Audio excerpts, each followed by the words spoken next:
taka pa rin, no? Hanggang ipakita nila talaga yung warrant of arrest kung meron nga. Ang sinabi lang po na kumpirmasyon ni General Torre ay meron daw pong red notice alert na sa ngayon po ay wala naman po sa database ng Interpol. No? So titignan po natin kung ano pa ang mga pangyayari. Meanwhile, may importante lang na tawag. Prof. Ana, pwede pong i-turn over nyo muna sa inyo ang floor dahil meron po akong importanteng tawag galing mismo sa The Hague. No? So, Prof. Ana, dyan lang po kayo. Tatanungin ko po kung anong report dito. Ha? Tatanungin ko po kung anong report dito sa The Hague. Ito po ang ating informante galing sa Hague at ngayon po ay tumatawag tayo sa kanya. Ha? Sandali lang po. Okay. So yun nga po, inaresto ang ating dating presidente. Sa eroplano pa lang daw po at ito po ay kay presidente. Sinabi lang ni Torre kanina, Prof. Ana, na kinumpirma niya na merong red notice alert, no? Pero wala namang pinapakitang warrant of arrest. At kanina rin ay hiningan na ni dating Executive Secretary Bingbong Medialdea ang mga otoridad nung inaresto nila ang presidente. Kung nasaan yung warrant of arrest, wala rin ipinakita. So talagang illegal itong ginawa nila pag-aresto kay dating Presidente Rodrigo Roa Duterte dahil kinakailangan talaga, meron talagang warrant of arrest na ipapakita bago i-aresto, no? Sa ngayon, dahil hindi nga natin alam kung saan dinala ang ating presidente, ay ako personal na nangangamba, hindi lang sa kalusugan, kundi talaga sa seguridad ng ating dating presidente. No? Meron tayong mga 8 lamang na PSG na assign sa lahat ng mga dating presidente. Hindi ko alam kung kasama niya yung 8 PSG niya. Sana kasama naman niya na kahit paano madepensahan ang seguridad ng ating presidente. Pero nanganganib hindi lang po ang seguridad ng ating dating presidente, pero kung hindi ang kanyang buhay na rin. Dahil sa ngayon, hindi po natin alam kung nasa saan siya. No? At wala pa pong impormasyon na pinalalabas sa mga opisyales ng PNP. Kasi nga, inaresto siya na hindi nagpapakita ng mandamiento de arresto. No? So kinakailangan talaga magkaroon ng verifikasyon kung bakit nangyari ito. No? Bakit na-aresto, anong basihan nila pag-aresto, no? Pero ngayon ay wala pa po tayong nakikita, no?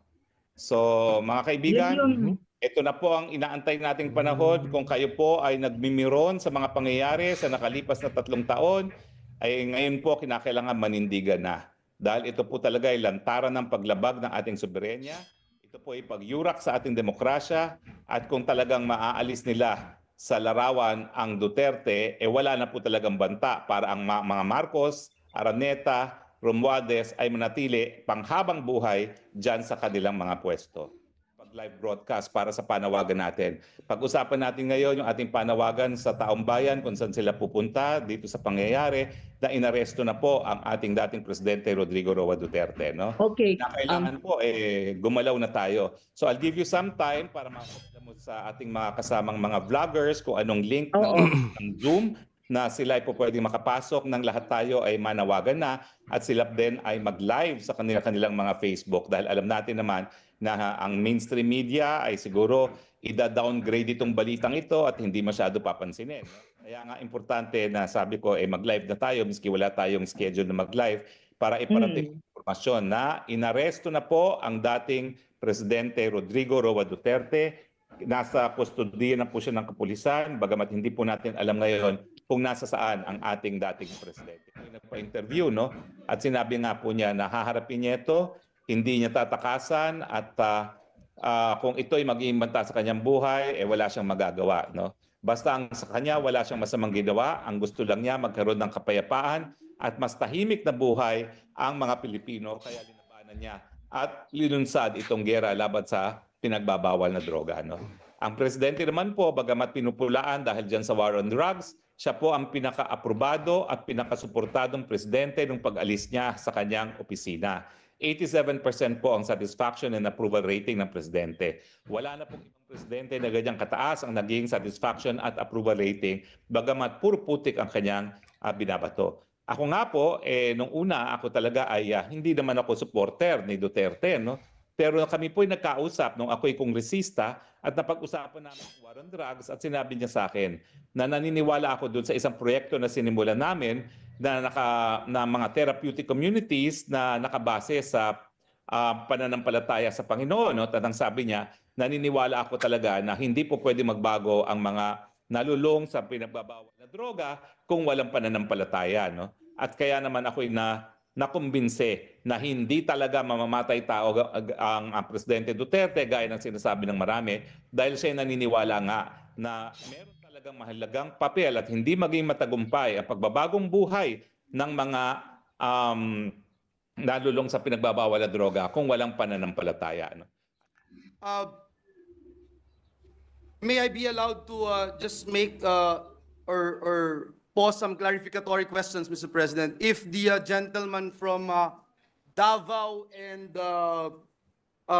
Bohol would yield to some clarificatory questions, Mr. President, from this representation. Yes, if he so wishes.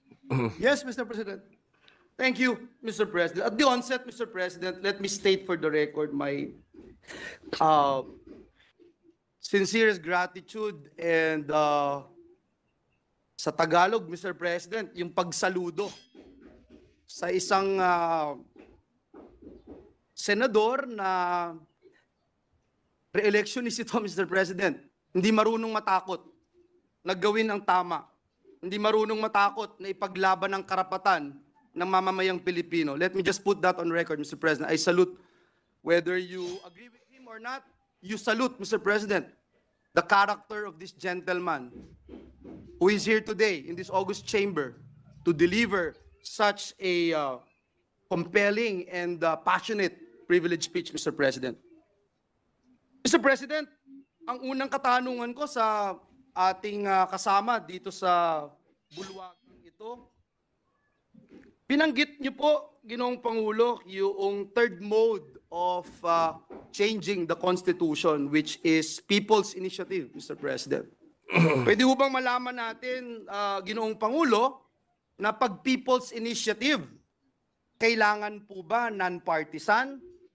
Kailangan po ba hindi ginagamit ang anumang makinarya ng pamahalaan ng gobyerno? Ginagamit ang programa ng iba't ibang departamento para lamang makakalap ng pirma? Ito po ba ay natural? Sapagkat marami ho sa ating mga kababayan, Ginoong Pangulo, ang nagtatanong, ito ba ay natural na nangyayari?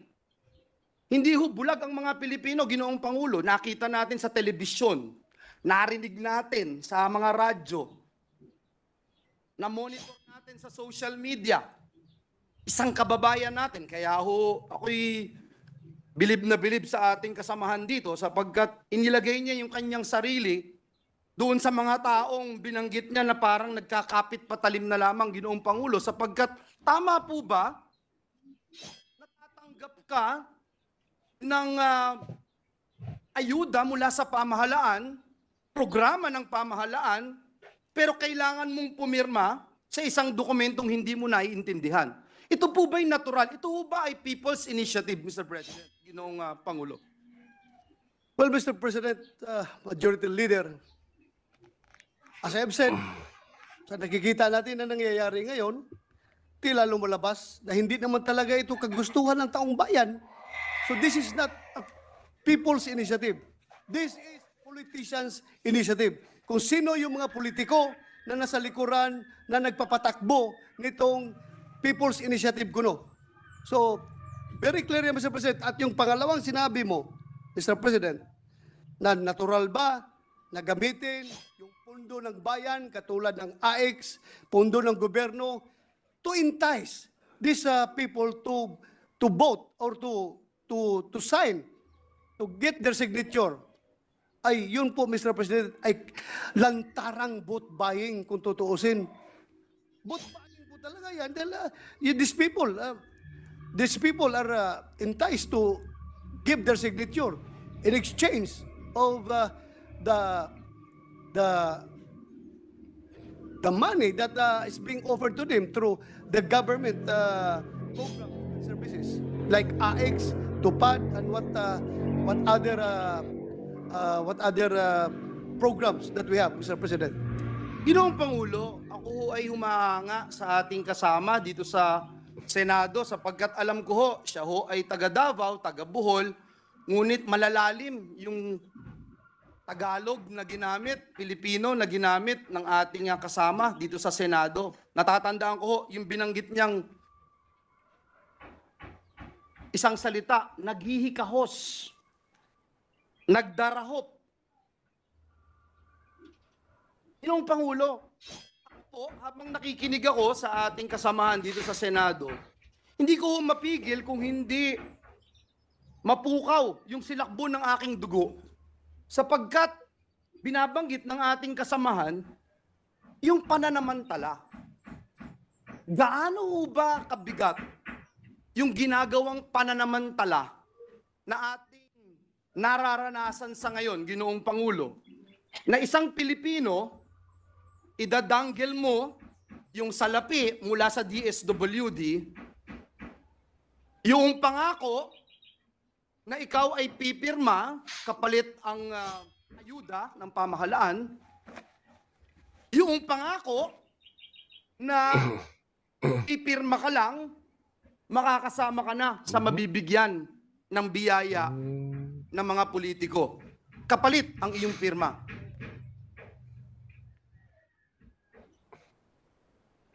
Ito ba'y insulto, Mr. President?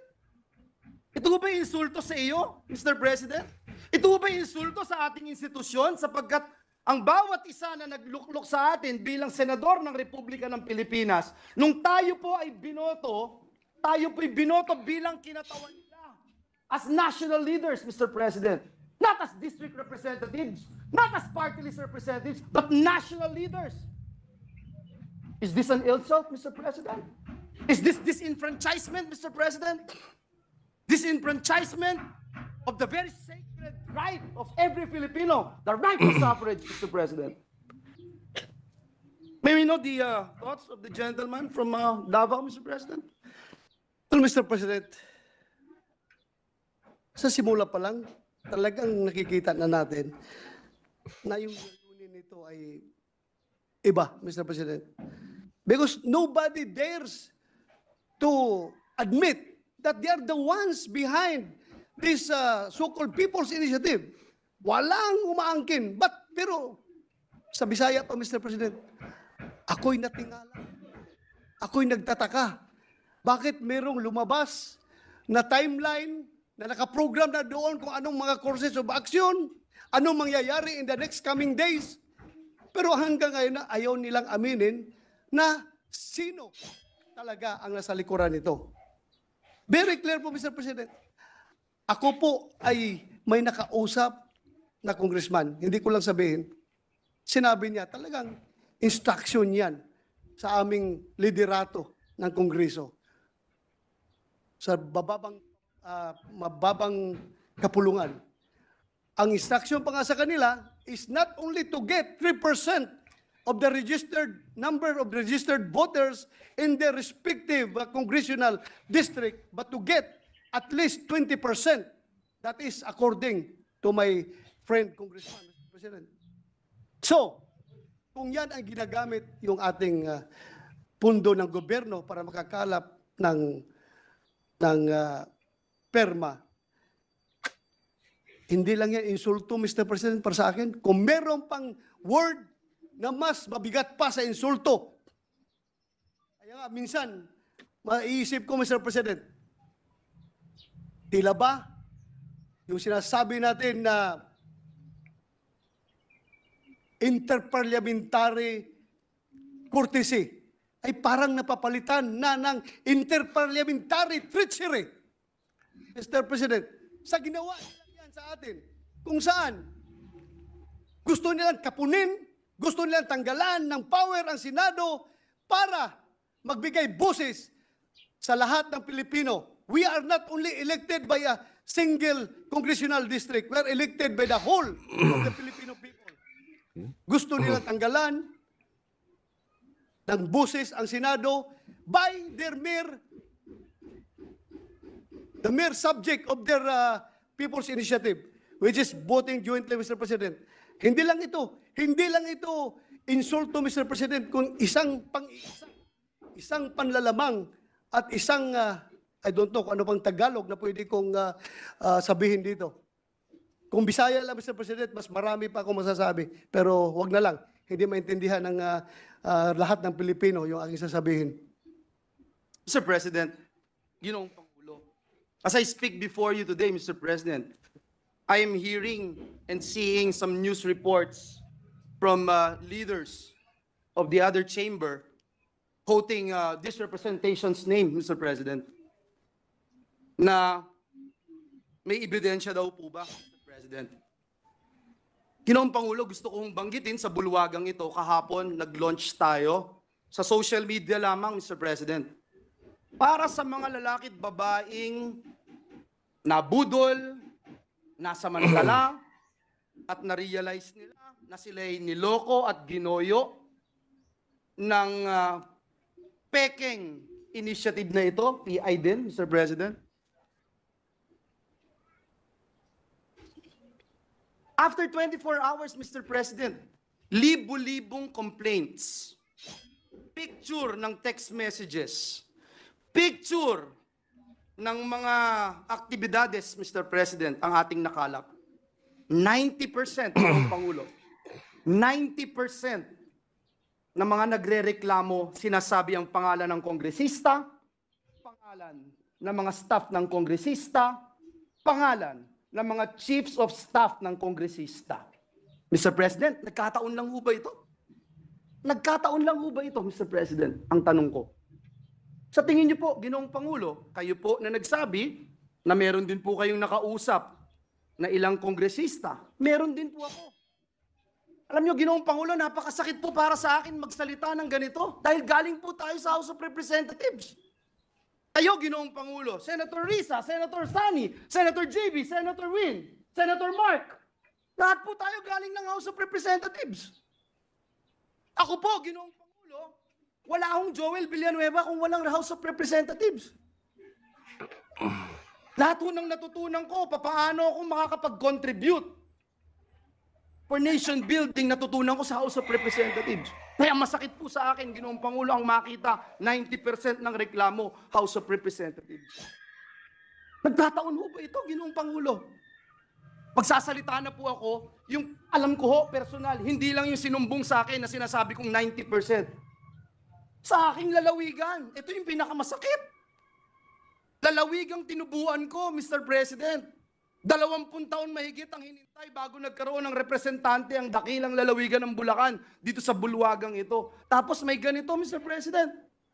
Nakausap ko yung mga konsihal, nakausap ko yung mga kapitan, nakausap ko pati TODA, Mr. President, na ginamit ng mga kongresista doon. Doon nga po sa Hagunoy, pinapirma sila. Sa Hagunoy, Bulacan, hindi alam kung ano yung pinipirmahan. Meron pang iba, sabi, online game lang. Nanalo kang 300 pesos, i-Gcash sa'yo. Bigay mo lang yung telepono mo. Nandito po.